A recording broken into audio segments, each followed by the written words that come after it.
गीर गाईचं शुद्ध आरोग्यदायी दूध.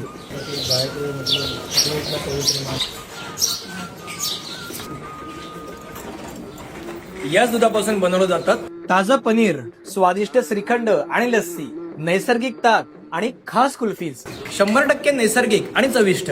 फक्त दूधच नाही तर दुर्मिळ आणि पौष्टिक खपली गहू, दगडी जातात दळलेलं पीठ आणि हाताने कुटलेले मसाले. आवळा कॅन्डी असो किंवा स्वतः पिकवलेली ज्वारी आणि डाळी, ही आहे निसर्गाच्या जवळ घेऊन जाणारी शुद्धता. Farm to store. एक प्रामाणिक, पारदर्शक आणि अस्सल अनुभव. हे मिळत आहे आपल्या अहिल्यानगर मधील नंदनकानन डेअरी फार्म येथे. इथे लोक येतात फार्म टू स्टोअर या चवीसाठी. अस्सलपणा, शुद्धता आणि चव एकाच छताखाली. इथल्या तुपाची शुद्धता तुम्ही कोड स्कॅन करून देखील तपासू शकता. 100% लॅब टेस्टेड. मग नगरकर, इथे एक व्हिजिट तर नक्कीच बनते. यांचा पत्ता आहे Nandankanan dairy farm, hotel 24 carat ग्रेंजच्या मागे, गुलमोहर रोड, सावेडी, अहिल्यानगर.